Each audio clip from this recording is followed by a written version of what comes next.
그 다음에, 자, 64페이지 또 봅시다.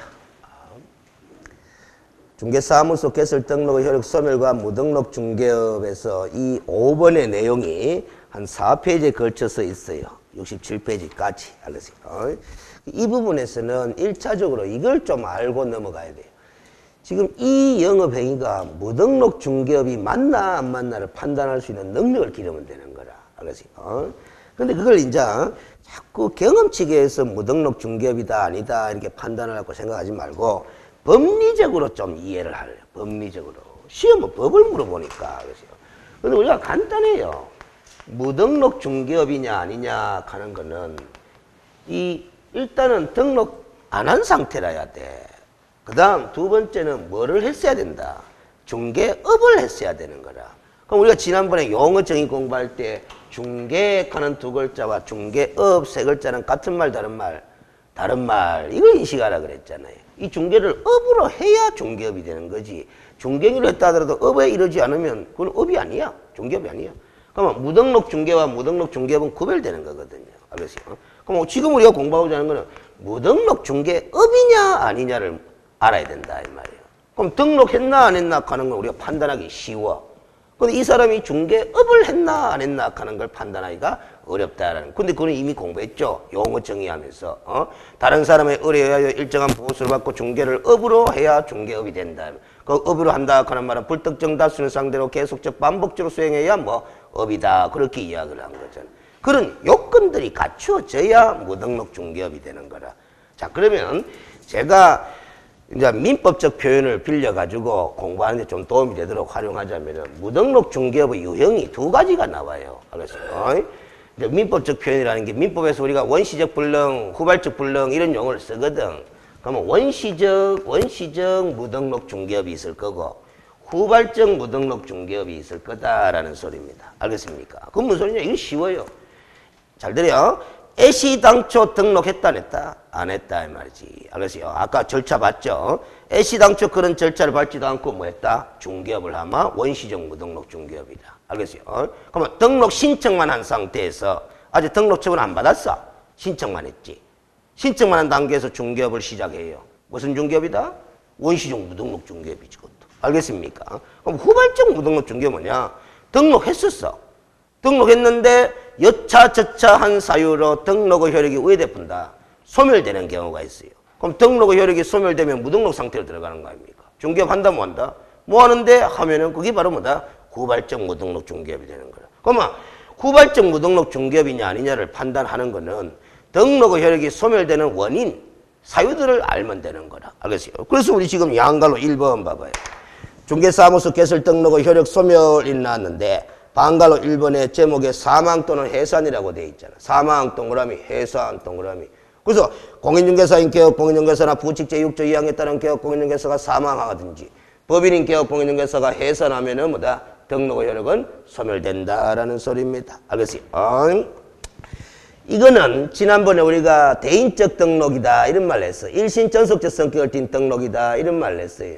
그 일신전속적 성격을 띤 등록이기 때문에 등록한 개업 공인중개사가 사망하거나 해산하면은 등록의 효력은 자동적으로 뭐 소멸해버리는 거다 이 말이지. 알겠어요? 그러면 이 말이 되는 거죠. 사망한 후에 중개업을 하면 무슨 중개업? 무등록 중개업. 해산한 후에 중개업을 하면 무슨 중개업? 무등록 중개업이 된다. 그 전부 다 또 전국의 대부분의 학원생들이 사망한 후에 중개업을 한 경우 이런 거는 있을 수 없다. 죽어붙기 때문에. 그래가 막 책을 써도 안 해. 그런데 그건 몰라서 그런 거예요. 사망한 후에 중개업을 하는 무등록 중개업이죠. 대표적인 사례 있어. 알겠어요? 본인이 사망했지만은 사망하지 않은 사람이 있거든. 자, 예를 들어서 아버지가 사무소 자격증 따가지고 사무소 개설 등록해가 중개업을 해요. 근데 자식이 별다리 뭐 능력도 없고 이래가 자식이 자격증 못 땄고 그래가 자식을 중개 보존으로 고용신고해가 자식하고 아버지하고 같이 중개사무소 운영하고 있다 하고 있다? 하고 있습니다. 그 자식은 아버지한테 중개 기법을 많이 배워요. 알겠어요? 근데 아버지가 갑자기 교통사고로 사망해버렸어. 그럼 자식은 나머지 남아있는 가족들하고 생계를 꾸려가야 된다, 안 꾸려가야 된다? 꾸려가야 되는데 자식이 배운 기술이라고는 뭐밖에 없다? 아버지한테 중개밖에 안 배웠거든. 그 아버지가 남겨둔 사무소 있나 없나? 있잖아요. 그 사무실에서 자식이 또 나와가 중개업을 계속해. 무슨 중개업이다? 무등록 중개업이니. 그게 사망한 후에 중개업을 계속하는 사례로 볼 수 있는 거라. 근데 그런 사례를 생각 못 하니까 사망한 후에 중개업을 한 경우는 아무리 생각해도 없을 것 같거든. 그리고 책에서 빼본다. 알겠어요? 무턱대고 뺄 일이 아닙니다. 알겠습니까? 자, 그런데 여기서 뒤에 가서 또 공부할 것 때문에 조금 미리 점검하고 가자. 네 번째 줄에 보면은 사망하거나 해산한 경우에 우리 공인중개사법에서는 무슨 신고에 관한 규정을 두고 있지 않다. 폐업 신고에 관한 규정을 두고 있지 않다라는 거라. 그 점도 주의를 좀 해야 됩니다. 우리가 개업 공인중개사가 사망하거나 법인이 해산하면 폐업 신고하여야 한다 하면 OX, X 1이 됩니다. 알겠어요? 폐업 신고 규정이 없어요. 알겠어요? 그런데 나중에 38조 가보면은 사망이나 해산이라는 것은 절대적 등록 취소 사유로 규정이 돼 있어. 그래서 등록관청이 등록 처처분을 내리게 돼 있습니다. 죽은 사람에 대해서, 해산한 법인에 대해서. 그런데 문제는 등록 취소 처분이 내려지기 전에도 사망, 해산과 동시에 등록 효력은 뭐 되는 거다? 소멸되는 거다 하는 걸 주의를 좀 해야 돼. 알겠습니까? 왜 그러냐 하면은 뒤에 우리 38조를 가보면 등록 취소 사유가 많이 나와요. 자, 봅니다. 사망 또는 해산도 뭐다? 등록 취소 사유라. 알겠어요? 그런데 등록증 대여, 등록증 대여도 무슨 사유다?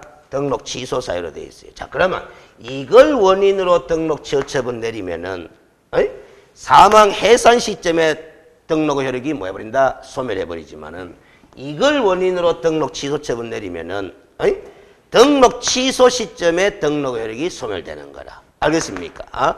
등록증 대여한 날짜가 1월 1일, 등록 취소는 1월 7일이라도 등록 효력이 소멸되는 시점은 언제다? 1월 7일이야. 그러나 사망한 날짜가 1월 1일이고 등록 취소 1월 7일이면 등록 효력은 언제? 1월 1일 날 소멸해버린다라는 겁니다. 알겠습니까? 왜 그러냐? 대인적 성격의 등록이라서 그래. 일신 전속적 성격을 띤 등록이라서 그래. 알겠습니까? 여러분들 이 사례도 적절할지 모르겠는데 한번 들어봐봐요. 생각을 해봐. 여러 사례를 생각해보면 뭔가 고민이 있을 거다 이 말이지. 여러분들 머릿속에 굴러가는 게 있을 거다. 여러분들 다 운전면허 갖고 있죠. 그 운전면허 갖고 운전을 해가다가 사고를 냈어요. 알겠어요? 사고를 냈어요. 과실로 사고를 냈어요. 그럼 면허 취소나 면허 정지 있을 거다 없을 거다? 있을 거다 이 말이지. 그러면 오늘 사고를 냈지만은 알겠어요? 면허 정지는 언제부터? 뒤에부터라. 뭐 처분 통지서 보면 언제부터 언제까지 그건 나오잖아. 그러면 내일은 오늘 사고 냈다고 내일은 운전할 수 있나 없나? 있어. 알겠어요? 그런데 만약에 그 운전면허 받아가지고 운전하다가 오늘 사고 냈어. 사고 내 죽었어. 사망사고 났겠어요. 무슨 소리인지 알죠? 그러면 그 죽는 순간 바로 면허의 효력은 뭐다? 소멸해버리는 겁니다. 그럼 그 운전면허라는 그 면허도 대인적 성격의 행정행위라. 일신 전속적 성격을 띤 행정행위다라는 겁니다. 중개사무소 결정도 바로 그런 게야. 알겠습니까? 우리가 건축허가 같은 경우는 허가 처분을 받은 사람이 사망해도 허가 효력이 소멸한다는다? 안 합니다. 그건 이전성이 있는 거거든. 알겠습니까? 일신 전속적 성격을 띤 행정행위가 아니다라는 소리입니다. 알겠어요? 자, 그러면 됐고, 알겠어요? 그 주의할 점은 해놨죠? 이것도 뒤에 가서 다 또 따로 공부합니다. 알겠어요? 제가 미리 다 땡겨놓은 거야. 읽어보겠습니다. 개인인 개업공인중개 사망 또는 개업공인중개사인 법인의 해산으로 등록일이 소멸되는 것은 등록관청의 등록 취소 처분에 의해서가 아니라 사망 내지 해산에 의해서 등록일이 소멸된다는 점을 주의해라. 방금 설명했죠? 중개법인 대표자의 사망은 대표자의 사망 동그라미 칩니다. 대표자의 사망은 대표자 사망하고 법인이 해산했다 하는 말은 같은 말 다른 말? 다른 말이죠. 알겠습니까? 회사의 사장님은 늘 사망할 수 있어도 회사는 살아있다 안 살아있다? 살아있는 겁니다. 대표자의 사망은 앞에서 서술한 등록증 재교부 사용에 해당할 뿐 등록의 효력 사유가 아니다. 등록의 효력 사유가 효력 사유하는 그 글자가 빠졌네. 소멸이 빠졌습니다. 소멸 사유가 아니다. 등록 효력 소멸 사유가 아니다는 점이다. 소멸이라는 글자가 빠졌습니다. 소멸. 그것도 메모를 해둡니다. 그러면 대표자가 사망했으면 법인을 해산한 것이 아니기 때문에 등록 취소 대상도 아니다. 알겠습니까? 그러면 영업 계속하면 되는데 대표자가 있어야 되겠죠? 그럼 대표자를 새로 선임해야 되겠죠? 그럼 대표자의 성명은 등록증의 기재사항이야. 따라서 기재사항 변경이 있기 때문에 등록증 재교부 신청을 하면 되는 겁니다. 알겠습니까?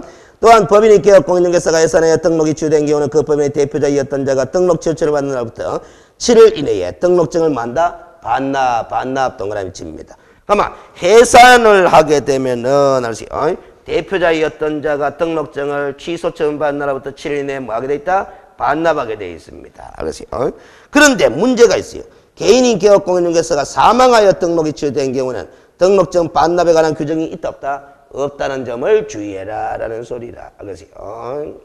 자, 이런 게 주의해야 되는 거예요. 자, 제가 이렇게 설명할게요. 여러분들이 공부를 하다 보면 자꾸 머릿속에서 이런 현상이 발생해요. 사망이라는 단어와 해산이라는 단어는 같이 따라다닌다, 따로 따라다닌다. 같이 따라다니기 공부하다 보면. 알겠어요? 같이 따라다니기. 사망과 해산이라는 단어는. 근데 지금 우리가 교재를 읽어봤다시피 해산을 하게 되면 등록 취소, 사망을 하더라도 등록 취소 내리게 돼 있어요. 근데 해산에 의해서 등록이 취소되면은 그 해산한 법인의 대표자였던 자가 등록증을 뭐 해야 된다? 반납해야 되는데. 반납해야 되는데. 사망에 의해서 등록이 취소된 경우에는 등록증 반납하라 하는 규정이 있다 없다? 없다라는 겁니다. 알겠습니까? 늘 사망과 해산은 같이 따라다니는데 반납 규정이 있고 없고 차이가 난다는 그런 점을 주의해야 되는 거다. 알겠습니까? 그래서 시험 지문 1이 나옵니다. 이 기출된 지문이에요. 개인인격 공인중개사가 사망한 때는, 사망이라고 했어요. 사망한 때는 사망한 기업 공인중개사와 세대를 같이 하는 자가 등록증을 반납하여야 한다. OX. X이 된단 말이지. 죽은 사람은 반납할 수 없으니까 세대를 같이 하는 자가 등록증을 반납해야 한다. X입니다. 왜 X냐? 1인 물으면 뭐라고 답하면 된다? 안 해야 된다가 아니고 그렇게 답하지 말고 법 공부하는 자세는 규정이 없다. 규정이 반납해라 하는 규정이 없으니까 반납 안 해도 된다. 이렇게 설명을 합니다. 알겠습니까? 자, 그 뒤에 계속 읽어볼까요? 과거에는 사망한 개업공인중개사와 세대를 같이 하는 자가 등록증을 반납하도록 규정이 있었으나 뭐 되었다? 삭제되었다. 삭제했던 거라면 집니다. 그럼 봐봐요. 제가 아까 세대를 같이 하는 자가 등록증을 반납해라 아까 X다 했잖아? 왜 X입니까? 옛날에는 법규정이 있었지만 지금은 법규정이 삭제되고 없어졌기 때문에 X인 거예요. 그러면 출제위원이 봐봐요. 이걸 읽을 수 있잖아. 옛날 법에는 있었는데 법이 개정됨에 따라서 현재 법에는 사라진 거. 그런 걸 시험 지문으로 활용한다는다? 한다는 거예요. 알겠어요? 한다는 거야. 그러면 옛날 법조문을 지금 지문에 냈으니까 규정이 없는 거잖아. 그럼 O가 X가 X이 된단 말이에요. 알겠습니까? 왜 이런 걸 활용하는 줄 압니까? 자, 봐봐요. 법이라 하는 건 하나의 제도로서 필요하니까 만들어놨다 이 말이에요. 그러면 세대를 같이 하는 자가 등록증을 반납해라 하는 규정이 옛날 법에 있었다는 거잖아? 그럼 그때 당시에 있었다는 것은 나름대로 필요성이 있었기 때문에 만들어놨을 거다 이 말이에요. 근데 그걸 갖다가 지금은 삭제시켜버렸다 이 말이에요. 그러면 지금 지문에 내면은 공부를 안 한 수험생은 그럴듯하다 안 그럴듯하다? 그럴듯하거든. 그 공부 안 한 사람은 틀리게 되고 공부한 사람은 그때 공부해본 결과는 뭐다? 옛날에 있었는데 삭제된 기라고 하니까 X지 않느냐? 그래서 판단할 수 있게 되는 거예요. 그래서 시험은 공부한 사람과 안 한 사람을 가릴 수 있게 되는 거예요. 알겠습니까? 그리고 여기서 이런 걸 또 시험 지문에 옛날에 법에 있었는데 지금은 사라지고 없는 걸 시험 지문에 활용을 많이 함으로써 합격생들의 능력으로 뭘 길러주는 줄 압니까? 합격하면은 나중에 중개업을 종사할 수 있을 거 아닙니까? 종사할 때 내 중개업무와 관련한 법 제도들이 개정이 되는 경우가 있고 그 개정된 내용은 그때그때마다 숙지를 해야 되구나 안 해도 되는구나 해야 되는구나 하는 자세를 만들어주는 거라 시험 치는 과정에서. 알겠습니까? 그 다음 방갈로 2번에 등록 취소처분. 이것도 등록의 효력이 소멸되는 사유다. 그래서 세 번째 줄 끝에 보면은 등록관청의 등록 취소처분이 있기 전에는 등록의 효력이 유지된다라는 점이다. 면허 취소, 면허 정지처분이 있기 전에는 면허의 효력은 살아있다 죽었다. 살아있다라는 점이다. 그 점을 주의해. 그러나 예외가 있더라 없더라? 예외가 있더라. 사망 또는 해산으로 등록 취소처분이 이루어질 때는 등록 취소처분에 의해서가 아니라 사망 또는 해산 시점에 등록이 소멸된다는 점 주의해라라는 겁니다. 그래서 계속 읽어볼까요? 이런 게 이제 응용사료 내는 거라. 휴업기간 또는 업무 정지기간 중에 중개업무를 행한 경우는 등록의 효력은 살아있어요? 죽었어요? 휴업기간 중에 등록의 효력이 소멸됩니까? 안 되죠. 업무 정지기간 중에도 등록은 살아있죠? 그래서 그 기간 중에 중개업을 한 경우는 무등록 중개업이다 아니다? 아니다라는 소리입니다. 그래서 그러면 휴업기간 중에 업무를 행한 경우에는 무등록 중개업으로 처벌 대상이 되는 게 아니고 재개신고 위반으로 100만 원 이하의 과태료 부과 대상이다. 휴업기간 중에 업무를 재개하려면은 재개신고를 내야 되거든. 뒤에 가서 공부해보면은. 재개신고 안 했는데 대한 100만 효과 되려고. 업무 정지기간 중에 업무를 행하면은 절대적 등록 취소 사유가 돼요. 알겠어요? 무등록 중개업으로 처벌하는 것이 아니다 이 말이에요. 알겠어요? 지금은 알겠어요? 자꾸 뒤에 걸 같이 끄집어 들여놨기 때문에 여러분들이 힘들 수 있어. 알겠어요? 그런 걸 다 빼쁘고 강의하려고 하니까 책을 너무 빨리빨리 넘어갈 것 같아서 여러분들이 또 불안해할 것 같고. 알겠어요? 그 다음 반갈로 3번에 폐업신고도 등록을 소멸사유인데 개업공인중개사가 폐업을 하고자 하는 때는 등록증을 첨부하여 등록관청에 뭐하게 돼 있다? 미리 신고하도록 돼 있어. 뒤에 가서 또 공부합니다. 알겠어요? 이 폐업신고가 수리되면 등록 효력은 뭐 된다? 소멸된다라는 거예요. 그럼 봐봐요. 정리. 후발적 무등록 중개업이 될 수 있는 사유는 등록 효력이 소멸되는 사유, 사망 또는 뭐 해산한 후에 중개업을 해도 무등록 중개업. 등록 취소 처분. 등록 취소 처분을 받은 후에 중개업을 계속해도 뭐 무등록 중개업. 폐업 신고 후에도 뭐 계속 중개업을 하면 무슨 중개업? 무등록 중개업. 요리 된다. 요 세 가지가 무슨 사유다? 등록의 효력이 소멸되는 사유. 요리 되는 거라. 알겠습니까? 그러면 이제 됐고 양갈로 2번에 무등록 중개업은 3년 이하의 징역 또는 3천만 원 이하의 벌금에 처하도록 돼 있어요. 3년 동그라미 칩니다. 앞으로 제가 3년짜리 그렇게 이야기할 겁니다.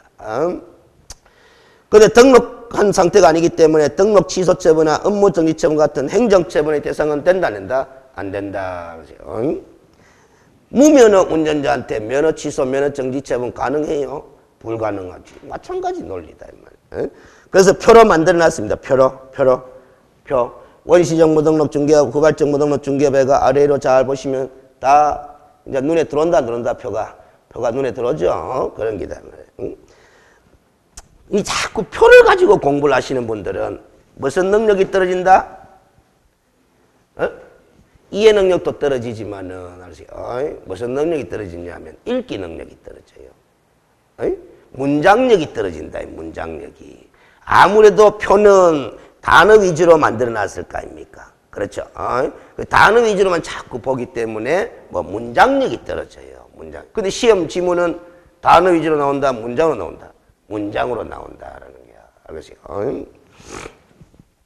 그래서 이제 도표를 활용하지 말아라는 소리가 아니고 본문의 책의 문장을 읽고 이해된 내용을 다시 도표로서 한번 깔끔하게 머릿속에 아웃라인을 잡는 용도로 활용하시는 거다 이 말이에요. 밑에 각주 11번 한번 봐봐요. 각주 11번. 다른 교재 안 나옵니다. 개업공인중개사가 공인중개사법 위반으로 무슨 취소? 등록 취소 됐어요. 행정소송을 제기하여 소송 진행 중인 경우에는 당해 등록 취소 처분에 대한 효력 정지 등 가처분을 법원에 제기하여 법원의 가처분 결정이 있었다면 중개업을 영위할 수 있다고 해석되나. 그래서 단지 행정소송을 뭐했다? 제기하였다는 사실만으로는 당해 등록 취소 처분의 효력이 정지되는 것은 아니라고 볼 것이므로 등록 취소 처분을 받은 자가 뭐를 제기한 상태에서 행정소송을 제기한 상태에서 임의로 영업을 하였다면 무슨 중개업이다? 무등록 중개업이다라는 겁니다. 알겠습니까? 왜 이런 설명들이 필요해지느냐 하면은 꼭 이렇게 말을 갖다 붙이는 사람이 있어요. 자, 제가 개업공인중개사인데 법을 위반해가지고 등록관청으로부터 등록취소 처분 오늘 받았어. 받는데 이 등록취소 처분에 승복을 한다 뭐 한다? 뭐 한다. 그래 법원에다가 소송을 제기해놓은 거야. 그런데 여러분들은 이런 마인드가 있잖아요. 법원의 확정 판결이 있기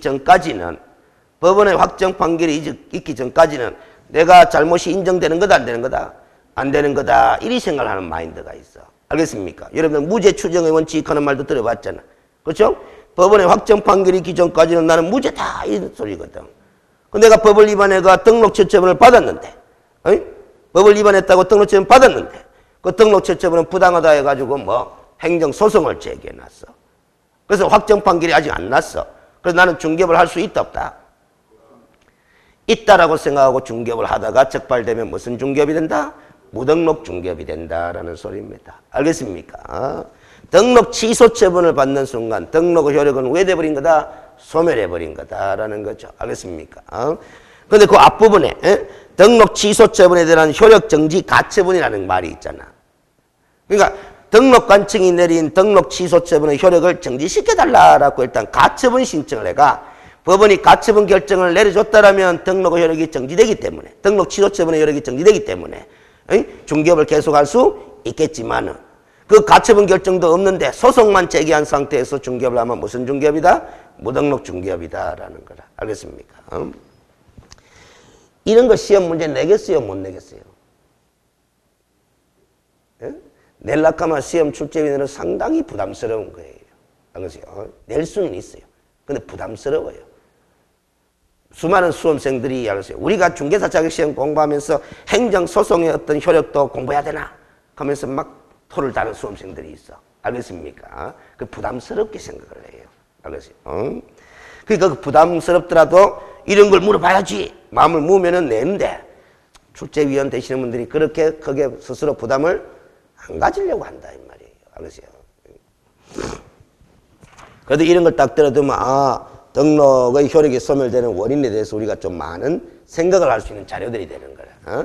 뒷페이지로 갑니다. 판례가 또 1, 2, 3 세 가지로 소개되어 있어요. 알겠어요? 동그라미 1번 판례가 장글씨가 많죠? 다 읽어보시면 되는 거고 핵심은 여기라. 핵심은. 알겠어요? 자, 5번째 줄 끝으로 갑니다. 5번째 줄 끝에 가면 중개대상물의 자, 줄 끝에 있습니다. 거래 당사자들에게서 보수를 현실적으로 받지 아니하고 단지 보수를 받을 것을 약속하거나 요구하는 데 그친 경우 그거 줄 거나요. 알겠어요? 그럼 이 말대로라면은 보수를 받았다 안 받았다? 안 받았다. 내놔라 하는데 그쳤다라는 소리입니다. 근데 내놔라 한 사람이 무등록자였는 거야. 알겠어요? 그러면 보수를 안 받았으니까 중개업이다 아니다? 아니다라는 거라. 그래서 무등록 중개업으로 처벌한다 뭐 한다? 뭐 한다라는 판례입니다, 이게. 근데 이건 미수라요, 미수 아니라요? 미수죠. 내놔라 하다가 안 받았으니까 무등록 중개업의 미수로 볼 수도 있잖아. 근데 잘 들어요. 우리 공인중개사법 조문에는 미수를 처벌하는 규정이 있다 없다? 없습니다. 그래서 미수라도 처벌한다 뭐 한다? 뭐 한다라는 소리야. 알겠어요? 여러분들 그 마지막 두 번째 줄 보면은 죄형법정지의 원칙상 하는 말도 있잖아. 이 죄형법정지의 원칙이라는 게 뭐냐? 범죄와 형벌은 성문의 법으로 명확히 정해져 있어야 된다라는 거라. 그러면 이 범죄 행위를 미수로 처벌하려 그러면 이 범죄 행위는 미수의 경우에도 처벌한다라는 규정이 있어야 돼. 근데 우리 공인중개사법에는 무등록 중개업은 처벌한다 하는 말만 있지 이 무등록 중개업의 위반죄를 미수의 경우에도 처벌한다는 규정이 있다 없다? 없어. 그래서 미수로도 처벌 못해.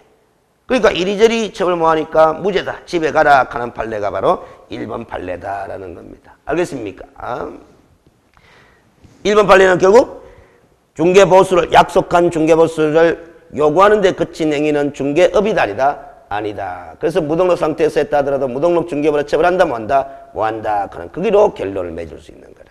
그 다음 2번 판례가 최근에 나온 판례인데 한 3, 4년 됐는데 알겠어요? 이 판례는 다른 교재는 또 보면 수록도 안 나왔어 또. 알겠어요?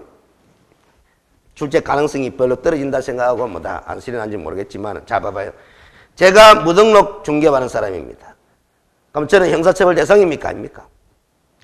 형사처벌 대상이죠. 3년짜리로. 그런데 제가 일을 잘해. 소문이 났어. 알겠어요? 그러면 고객이 저한테 중개해달라고 의뢰한다는다. 의뢰할 거다 이 말이지. 알겠습니까? 의뢰할 거다.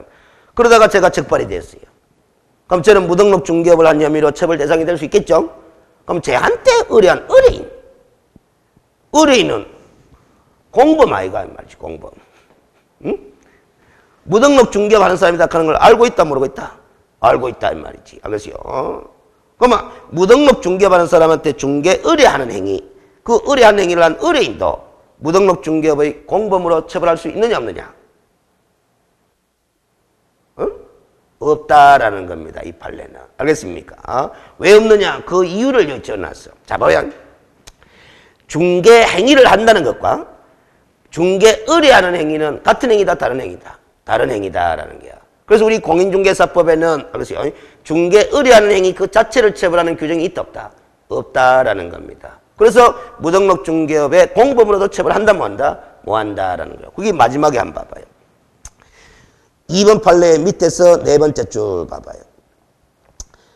중개의뢰행위 자체는 위처벌 규절 등의 처벌 대상이 될 수 없으며 위와 같은 중개의가 중개의뢰행위에 대응하여 서로 구분되어 존재하는 이상 중개의뢰인의 의뢰행위를 중개업자의 무슨 행위와 중개행위와 동일시하여 중개행위에 관한 공동정범행위로 처벌할 수도 있다 없다? 없다. 이렇게 됩니다. 알겠습니까? 가만 이제 이 문장들은 다 까다로운 문장들이죠. 공부할 때 수험생들이 이렇게 공부하면 끝나버려요.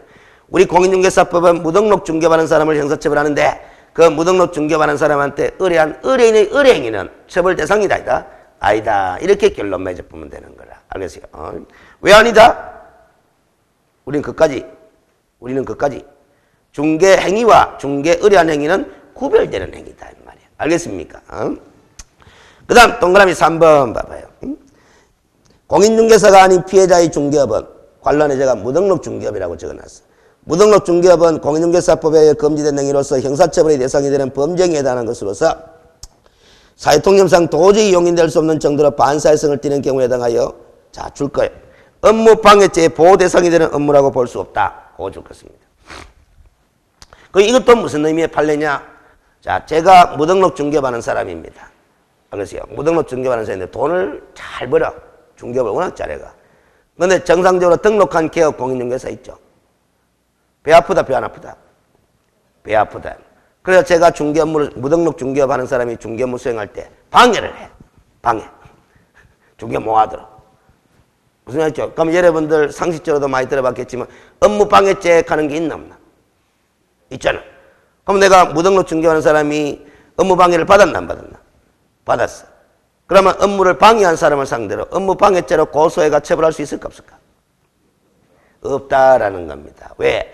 무등록 중개업하는 사람의 중개 업무는 보호할 가치가 있다 없다? 없다. 보호 대상이 되는 업무라고 볼 수 없다라고 보기 때문에 그래요. 알겠습니까? 그러면 무등록 중개업하는 사람의 업무는 방해도 범죄행위가 성립되지 업무방해죄가 성립되지 않는다라는 거라. 알겠습니까? 그런데 방해를 가하면 무턱대고 하면 또 골치 아픈 문제가 생깁니다. 이거는 업무방해죄가 성립되지 않는다라는 판례지. 자, 보통 타인의 업무를 방해하는 과정에서는 약간의 협박이나 뭐 폭행이나 이런 게 포함될 수도 있을까요? 없을까요? 있겠죠. 그러면 그건 별도의 또 뭐다? 협박죄나 폭행죄가 성립될 여지가 있기 때문에 조심하셔야 되는 거라. 알겠습니까? 그런데 참 이게 판례로 나오잖아요. 판례로 나왔다는 것은 실제 사건이 벌어졌다는 거 아닙니까? 그럼 이거 누가 고소했겠어요? 누가 고소했겠노? 무등록자가 고소한 거야. 무등록으로 중개하는 지가 불법을 저지른 놈이 알겠어요? 자기의 업무가 방해당했다 하면서 업무 방해한 사람을 상대로 고소한 거예요. 알겠어요? 자기의 불법은 생각도 안 하고. 알겠습니까? 무슨 소리인지 알겠죠? 그런 게 됩니다. 이거하고 비슷한 사례가 또 나와. 그 밑에. 양갈로 3번 가봅니다. 무등록 중개업과 무슨 청구권? 보수 청구권 개요. 알겠어요? 보수 청구권. 제일 밑에 줄에 가봅니다. 두 번째 줄에. 이 경우 무등록자의 보수 청구권에 관해서는 우리 현행 공인중개사법상 받을 수 있다 하는 규정도 없고 받을 수 없다 하는 규정도 없어요. 명문의 규정이 없으나 돼 있죠? 우리 대원 판례는 자 읽어볼게요. 공인중개사 자격이 없어 등록을 하지 아니한 채 부동산 중개업을 한 자에게 형사적 제재를 가하는 것만으로는 부족하고 그가 체결한 중개보수 지급 약정에 경제적 이익이 귀속되는 것을 방지할 필요가 있고 따라서 등록에 관한 구 옛날법 부동산 중개법 관련 규정들은 자격이 없는 자가 등록을 하지 아니한 채 부동산 중개업을 하면서 체결한 중개보수 지급 약정의 효력을 제한하는 이른바 무슨 법규? 강행법규에 해당한다. 강행법규 동그라미 칩니다. 그러면 이 무등록 중개업 하는 사람하고 고객 사이에 약정한 보수 지급 약정은 강행법규에 위반된 약정으로서 유효다 무효다? 무효다. 따라서 보수 청구권을 인정한다 부정한다? 부정하고 있다라는 겁니다. 알겠어요? 이게 판례로 2010년대에 나온 거야. 그럼 이 판례가 또 어떻게 나왔을까? 생각해봐요. 자, 제가 무등록 중개업하는 사람인데 쟤한테 의뢰를 한 거야. 의뢰를 하면서 거래가 성사되면 보수를 얼마 지급하겠다라고 약정을 했단 말이야. 그리고 어찌됐든 제가 중개를 해가 거래가 성사됐어. 보수 내놔라 하는데 뭐 주더라 안 주더라? 안 주더라. 왜 안 주나 하면서 무등록 중개한 사람이 보수 지급 청구 소송을 낸 거야. 알겠어요? 냈지만은 법원에서는 뭐 보수 줘라 주지 말아라. 안 줘도 된다라는 판례로. 그럼 소송을 낸 사람이 누구예요 이게? 무등록자인 거야.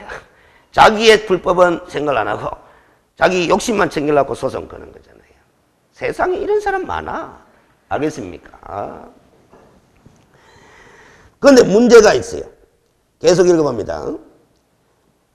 2년 뒤에 어떤 판례가 나냐면 자격이 없는 자가 우연한 게 단 일회 타인간의 거래행위를 중개한 경우 등과 같이 중개를 업으로 했다 안 했다? 안 했다. 중개를 업으로 한 것이 아니라면 그에 따른 중개보수 지급 약정이 강행법 규입에 대하여 무효라고 할 것은 아니고 다만 중개보수 약정이 부당하게 과다하여 민법상 신의성시 원칙이나 형평원칙에 반한다고 보면 사정이 있는 경우는 상당하다고 인정되는 범위 내든 우했든 간에 감액됐든 안 됐든 간에 보수를 받을 수 있다 없다? 있다라는 판례입니다. 결국 무등록자라도 중개를 어떻게 한 것이 아니라면 업으로 한 것이 아니라면 보수 받을 수 있다 없다? 있다라고 판단합니다. 그러면 위의 판례와 밑에 판례의 차이점은 그렇지 업이냐 업 아니냐의 문제입니다. 이렇게 봐봐요. 이 대법원 판례가 업이냐 업 아니냐에 따라서 결론이 완전히 달라지잖아. 그래서 우리가 용어 정의 공부할 때 봐봐요. 기초라고 했잖아. 중개라는 두 글자와 중개업이라는 세 글자는 엄밀히 구별해서 다루는 공부를 하자. 이 기초인 거야, 기초. 그 용어적인 공부할 때 두 글자, 세 글자를 구별하는 공부를 아는 사람은 이런 판례가 소화가 된다, 안 된다? 안 되는 거지. 알겠어요? 그 기초가 탄탄하면은 소화될 수 있단 말이에요, 이게. 알겠어요? 자, 그러면 공부가 다 됐는데 밑에 25의 기출문제가 풀려야 될까, 안 풀려야 될까? 풀려야 되지. 안 풀리면 이거 학원 다닐 이유가 없지. 공부 안 했는 게 나오면 모를까. 알겠어요? 1. 안 했는 게 한 개 나오네. 법인이 중개사무소 개설 등록하기 위해서는 상법상 회사이면서 자본금 5천만 원 이상이어야 한다. 돼 있습니다. O라요, X라요? 응? X입니다. X. 회사이면서, 이면서 동그라미 쳐봐요. 이면서 자본금 5천만 이상이 돼 있잖아. 이면서라고 돼 있잖아. 그러면 협동조합으로 자본금 5천만 설립하면은 상품성 회사이잖아. 근데 협동조합도 등록이 가능해요, 불가능해요? 가능하잖아. 그러니까 이면서 5천만 이상까지 틀려버린 거야. 알겠어요? 만약에 이 단어를 요리 바꿔볼게요. 이면서를. 제가 문장을 다시 읽어볼게. 적지는 말고. 이 국어가 참 아다르고 어다락한 게 있습니다. 상법상 회사이면서 자본금 5천만 원 이상인 법인도 중개사무소 개설 등록을 할 수 있다. 이렇게 되면 O입니다. 알겠어요? 무슨 소리인지 알겠죠? 협동조합 기본법에 따른 협동조합이면서 자본금 5천만 원 이상인 법인도 중개사무소 개설 등록할 수 있다. 그것도 O 해야 된다. 알겠어요? 1번 틀린 거예요. 그 문장 구조상. 2번 공인중개사 또는 법인이 아닌 자는 등록 신청할 수 없다. 아까 법조문 그대로죠?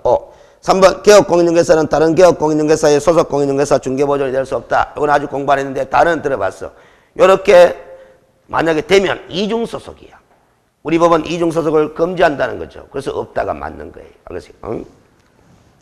자기 사무실 영업하면서 다른 사무실에 소속 공인중개사로 취직한다 뭐 한다? 뭐 한다. 그 소리래. 4번 폐업신고 후 1년 이내에 등록을 다시 신청하려는 공인중개사는 실무교육을 받지 않아도 됩니다. 알겠어요? 폐업한 지 1년 지났다 안 지났다? 안 지났다라는 거죠. 이건 실무교육 가서 다시 공부합니다. 5번 등록관청이 등록증을 교부한 때는 이 사실을 다음 달 10일까지 어디에 통보합니까? 등록관청이 등록증을 교부한 사실은 다음 달 10일까지 어디에 통보? 협회에 통보잖아요. 협회. 공인중개사 협회에 통보하는 사항이 6가지 있는 거기잖아요. 근데 국토교통부 장관에게 통보한다까지 틀려버렸잖아. 그 답이 몇 개? 2개. 답이 2개. 근데 이게 기출문제잖아. 그럼 기출했을 때 25회 때 25이지. 기출했을 때 답이 2개는 아니지. 아니지. 그때 당시에 답은 5번이에요. 그럼 1번은 O였어요. 그때 당시에는 1번 O였어요. 또 물뚱물뚱하다. 법이 개정되는 과정이 있다는 걸 생각을 했잖아. 아까 우리가 등록 기준 공부할 때 상법상 회사 또는 협동조합 기본법에 따른 협동조합으로서 자본금 5천만 이상일 것 같고 공부했죠? 25회 때 기출될 당시에는 협동조합은 등록 가능했다, 불가능했다? 불가능했다라는 겁니다. 알겠어요? 그때 당시에는 이게 O였지만 지금은 협동조합도 등록이 가능하도록 시행령이 개정되어 있기 때문에 이건 답이 몇 개 될 수밖에 없다. 2개 될 수밖에 없다라는 소리. 알겠습니까? 그래서 이 기출문제집을 책을 만들 때는 법령에 개정된 내용을 잘 고려해야 됩니다. 안 그러면 답이 잘못되는 수가 있어요. 알겠습니까? 그래서 우리가 이런 측면이 있다는 거죠. 10년 전에 자격증 딴 사람, 5년 전에 자격증 딴 사람, 3년 전에 자격증 딴 사람, 다 옛날에 자격증 딴 사람들 아닙니까? 자격증 딴 이후에 법이 바뀌었는 것들이 있다 없다? 있다. 그걸 모르고 중개업해봐요. 법 바뀐 거 누가 가르쳐주나? 안 그러잖아요. 근데 법 바뀐 일도 모르고 중개업해봐요. 그러면 사고 치겠나 안 치겠나? 사고 치는 거지. 알겠어요? 그래서 중개업에 종사하는 사람들은 자기가 옛날에 자격증 딸 때 공부했던 그 법률적 지식이 사고에 어떻게 변경이 되는지 그걸 수시 때때로 점검을 해가 숙지해야 한다. 해야 되는 거예요. 그 여러분들이 바빠서 잘 한다 뭐 한다? 뭐 하거든? 그래서 무슨 교육이라는 게 있다? 연수교육이라는 게 있는 거예요. 실무교육 말고 사후교육으로. 2년마다 한 번씩 연수교육을 받게 해놨다 이 말이에요. 근데 제 개인적인 생각은 그 2년마다 한 번씩 받게가 된다 안 된다? 안 된다 이 말이지. 여러분도 알다시피 부동산과 관련된 법은 뭐다? 수시 때때로 자주 개정이 돼. 알겠어요? 그 제 개인적인 생각으로는 한 6개월마다 한 번씩 연수교육 받도록 해야 되는데 어렵습니다. 현실적으로. 왜냐하면 전국에 중개업에 종사하는 사람들이 20만 명이 넘는데 그 20만 명을 대상으로 다 6개월마다 한 번씩 교육 실시한다? 현실적으로 물리적으로 무리입니다. 그래서 아마 법을 만들 때 2년마다 한 번씩 연수교육 받도록 그렇게 해놓은 것 같아. 그래서 사전교육이 중요한 거다. 사후교육이 중요한 거다. 사후교육이 중요해요. 영업하는 사람들한테는. 알겠습니까? 그 나중에 지금 교육 2가지 나왔죠? 실무교육. 무슨 교육? 연수교육. 나중에 34조 가면 다 공부합니다. 알겠어요? 자, 68페이지 2절에 무슨 사유? 등록의 결격사유 등자 띄우면 안 됩니다. 이 과목 공부할 때 등을 함부로 띄우면 안 돼. 등을. 그래서 제가 관련의 단어를 바꿔놨어요. 개업공인중개사 등의 결격사유. 이 결격사유가 12가지인데 그럼 12가지 중에 한 가지 해당되는 사람은 누가 될 수 없다? 그냥 그대로 읽어. 개업공인중개사 등이 될 수 없다. 이렇게 하면 돼. 그럼 개업공인중개사가 될 수 없다는 거죠. 그럼 등록 못 한다는 거고. 등이 될 수 없다 하잖아. 등이 누구다? 중개보조원과 소속 공인중개사를 말하는 거야. 알겠습니까? 그러니까 결국 이 결격사에 해당되는 사람은 중개업에 종사한다 뭐 한다? 뭐 한다라는 거라. 무슨 소리인지 알겠죠? 자격시험에 응시할 수는 있다 없다? 있다라는 거죠. 그 공인중개사의 결격사유와 개업공인중개사 등의 결격사유는 의미가 같나 다르나? 다르잖아. 알겠어요? 지금부터 공부할 12가지 결격사에 해당되는 사람이라도 자격시험에 응시해가 자격증을 취득할 수 있다 없다? 있다. 취득했는데 그 자격증을 써먹는다 못 써먹는다? 못 써먹는다. 왜? 이 결격사에 해당되면. 그런 거야. 알겠어요? 집에서 복습은 전혀 안 하고 있다 하는 걸 알 수 있습니다. 알겠습니까? 근데 제가 4월 말까지는 봐줍니다. 알겠어요? 이 과목 복습 안 하고 있는 걸. 알겠어요? 그 4월 말까지는 제 개인적으로도 학습 일정을 이렇게 권하거든요. 1월 달부터 이 과목을 공부했다 하지만은 4월 말까지는 집에 가서 이 과목 복습한다 안 한다? 안 한다. 뭐가 중요하기 때문에. 민법이 중요하기 때문에. 알겠어요? 민법을 뭐다? 4월 말까지 계속 매일같이 보는 거야. 매일같이. 매일같이. 알겠습니까? 그러면 4월 말쯤 되면 이제 민법도 어느 정도 수준에 오른다, 안 오른다? 오릅니다. 그러면 자기 스스로도 자신감이 좀 붙어요. 다른 과목은 공부가 안 돼 있다 하더라도. 알겠어요? 그럼 이 민법에 대한 자신감이 있으면 다른 과목 공부하는데 도움도 많이 되기 때문에. 알겠어요? 그 대신에 이제 매일같이 민법을 복습하기 때문에 4월 말까지 다른 과목들은 가면 복습 안 하잖아? 안 하잖아? 그렇기 때문에 뭐는 하지 말아라. 결석은 하지 말아라 하는 거예요. 듣기라도 들어둬야 나중에 5월달 가서 또 복습도 할 겨력이 생기거든. 알겠습니까? 그런 거죠. 자, 이 12가지 결격사유 그런 뜻이라요. 그래서 68페이지 의 부분을 한번 쭉 읽어볼게요. 결격사유에 해당하는 자는 중개사무소 개설 등록할 수도 없고 소속공인 또는 중개보존이 될 수도 없다. 그래서 개업공인중개사 등의 결격사유다. 등록관청은 개업공인중개사 등의 결격사유 어느 하나에 해당하는지 여부를 확인하기 위하여 관계기관에 뭐 할 수 있다? 조회할 수 있다. 등록관청 동그라미 조회 동그라미 치놓습니다. 이런 규정이 있어요. 조회할 수 있다. 조회할 수 있다. 응? 따라서 결격사에 해당되는 자는 개업공인중개사와 소속공인중개사, 중개보조원 또는 개업공인중개사인 법인의 사원, 임원 이런 사람들 다 두드리 뭉치가 앞으로 뭐라고 부른다? 개업공인중개사 등이라고 하겠다라는 이하 개업공인중개사 등이 붙고 안 붙고 다릅니다. 될 수 없다. 그래서 중개법의 영위요건이자 종사요건이자 고용요건이다. 그렇게 이야기할 수 있는 거다 이 말이에요. 영위요건, 종사요건, 고용요건.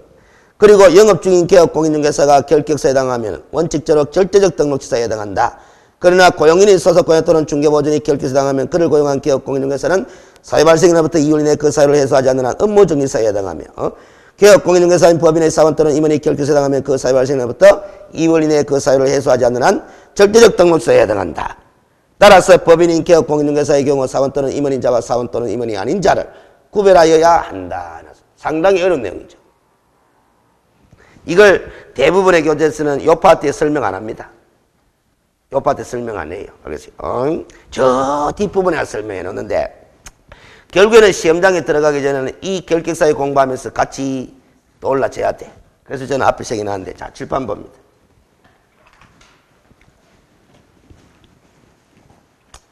지금 12가지 결격사유는 중개업에 종사할 수 없는 사유를 말한다 그랬어. 자, 근데 이미 등록했어. 개업공인중개사가.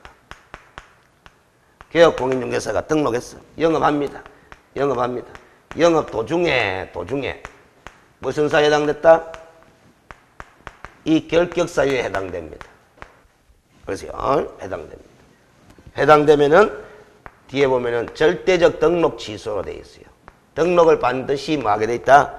취소하게 돼 있다라는 소리다. 알겠습니까? 이걸 일단은 생각을 할 줄 알아야 돼. 뒤에 가서 중요하게 작용합니다.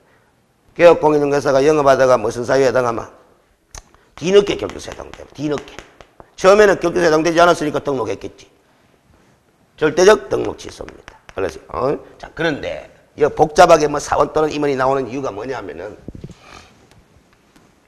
7번 봅니다. 이게 중개사무소인데 누구의 중개사무소다? 법인인 개업공인중개사의 중개사무소라. 법인.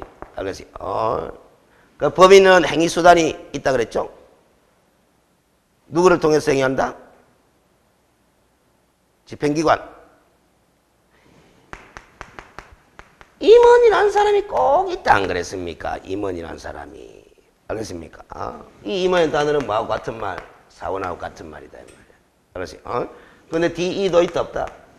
있다 이 말이지. 이 사람은 임원이다 임원 아니다? 임원이 아닌 자다 이 말이지. 이 사람을 뒤에 가면 고용인이라 그렇게 부른다 그랬어. 알겠습니까? 근데 이렇게 영업을 하고 있는 법인체가 있는데 잘 봐요. 이 중에 한 사람이 무슨 사유에 해당됐다? 결격사유에 해당. 요 중에 한 사람이 결격사유에 해당. 이 사람이 결격사유에 해당됐냐? 이 사람이 결격사유에 해당됐냐? 효과가 같다 다르다? 다르다 하는 걸 적어놓은 거예요. 우리 법을 해석해 보면 저 뒤에 행정처분하고 해석해 보면 자 7번 봅니다. 임원 중에 한 사람이 결격사유에 해당되잖아? 그러면 잘 봐요.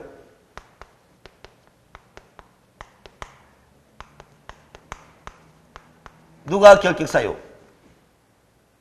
법인 자체가 결격사유가 돼. 그럼 법인은 개업공인중개사잖아. 그럼 뭐고? 왜 돼? 절대 등록 취소. 결국 법인의 절대적 등록 취소가 됩니다. 알겠습니까? 무슨 소리인지 알죠? 근데 요 사람이 결격사유가 돼버렸어. 요 사람. 이 사람이 결격사유면 법인은 법인 자체는 뭐다? 결격사유가 아닙니다. 그러세요. 결격사유가 아닙니다. 그러면 법인을 가만히 놔두느냐? 이 사람이 결격사유 되는데도 가만히 놔두느냐? 안 그래. 무슨 정지? 업무 정지 처분 내리게 돼 있다. 다르다. 알겠어요? 누가 해당되느냐? 다르다. 알겠습니까? 그래서 이 사람과 이 사람을 구별해야 한다. 해야 된다. 그만큼 용어 정의할 때 이야기를 했던 거예요. 자, 근데 여기서 끝나면 안 돼. 일단 이까지는 잘 구별됐죠? 급여됐다. 근데 좀 지나치잖아. 아니, 이 5명 중에 한 사람이, 이 사람이든 이 사람이든 뭔가 결격사당 대표님께는 등록이 취소되가 법인 문 닫아야 돼. 아니? 이 사람이 결격사당 되니까 업무 정지 처분 받아가 정지 기간 동안 일한다 뭐 한다. 회사가 일을 뭐 해? 등록 취소당해가 일을 뭐 하거나 업무 정지 당해가 일을 뭐 하거나 지나치잖아요. 그러세요? 이 사람이 결격사당 이 사람은 먹고 살아야 되나 먹고 살아야 되나? 먹고 사는데 이 법인은 문 닫게 만들어 뿐만 뭐다. 먹고 사람만 못 살아. 뭐 못 살잖아. 지나치잖아. 맞죠? 그래서, 봐요. 단서가 있는 거예요. 나중에 공부해보마. 나중에 절대적 등록 취소에 관한 38조 1항 규정을 보마. 단서가 나와. 39조 업무 정지 처분에 관한 단서 규정을 보마. 단서가 딱 나와. 뭐가 나오느냐? 잘 봐요. 그 사유가 그 결격 사유가 발생한 날이 있겠죠. 발생한 날로부터 몇 월 이내에 2월 이내에 그 결격 사유에 해당되지 않도록 해소를 시켜버리면 등록 취소 내린다 안 내린다? 안 내린다. 이것도 2월 이내에 해소하면 업무정지 내린다 안 내린다? 안 내리도록 이렇게 해놨어. 자, 그럼 봐봐요. 제일 쉽게 이해하려고 하면 요 사람 있잖아. 요 사람이 결격 되면은 업무정지 처분 받게 돼 있는데 업무정지 받기 싫으면 오해하면 된다. 2개월 이내에 오해하면 된다. 다른 사람은 고용할 필요는 없어요. 고용해도 되고 고용하기 싫으면 그냥 해고시키면 돼. 무슨 소리냐 있죠? 고용관계 중지시켜버리면 되는 거라. 그러면 이 법인은 돌아간다 돌아간다? 돌아간다라는 소리입니다. 그러면 이 경우도 등록 취소받기 싫으면 2개월 이내에 오해하면 된다.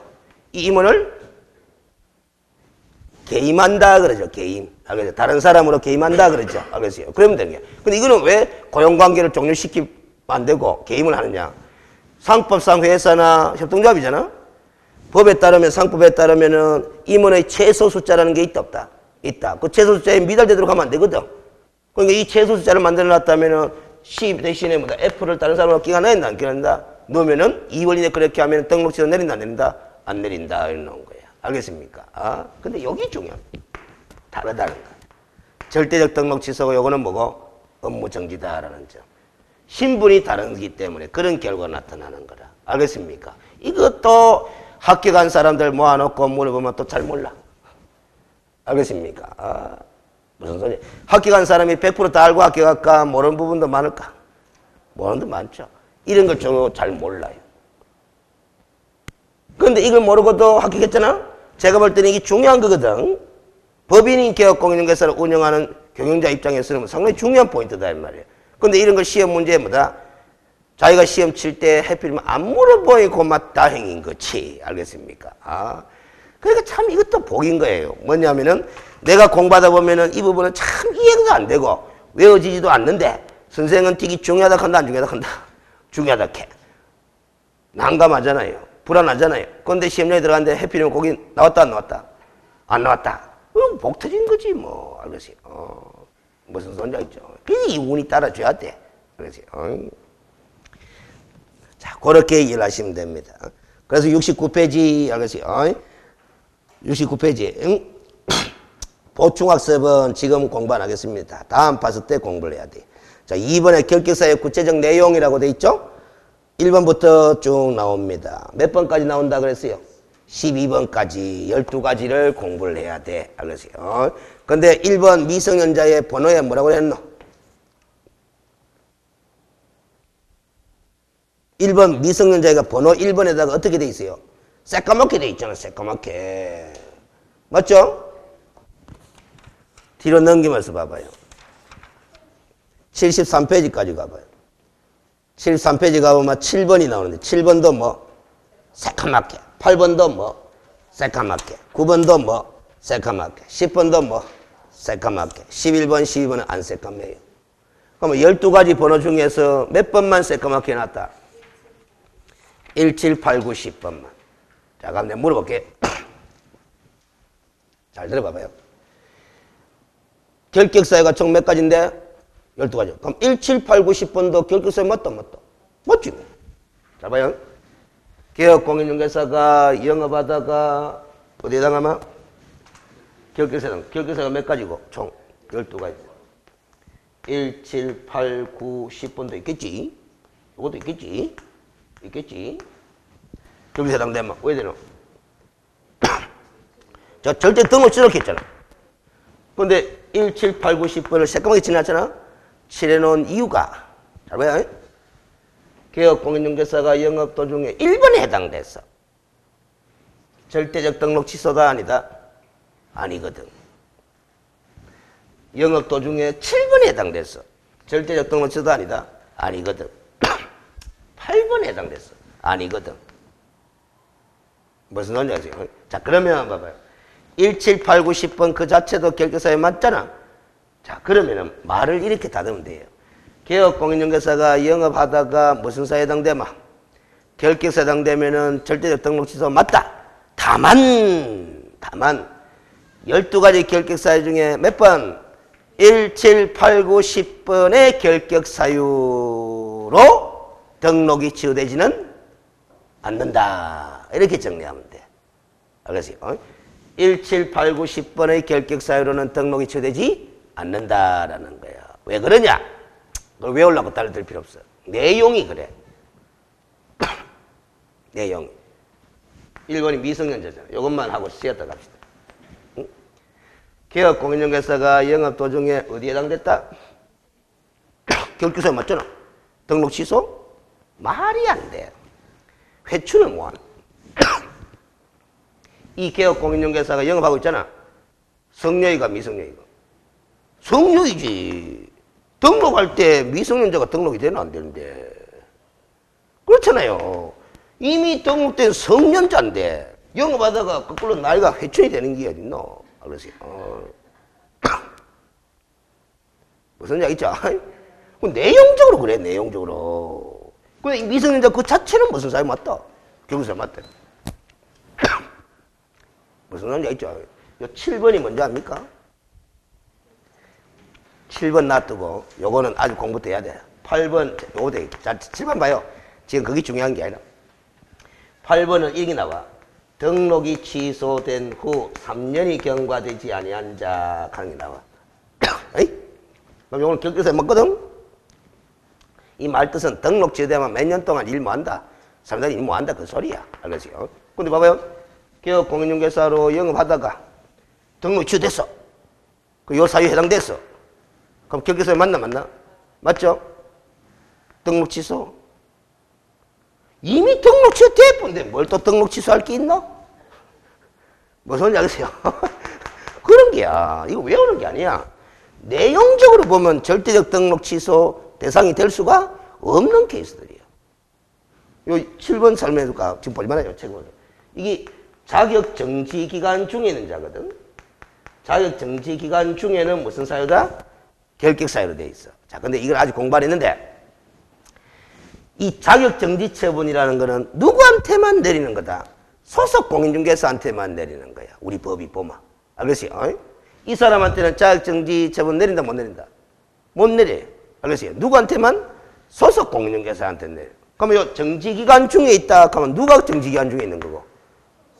그렇죠. 그러면 뭐 개업공인중개사가 영업 도중에 자격정지기간 중에 있을 리가 있나 없나?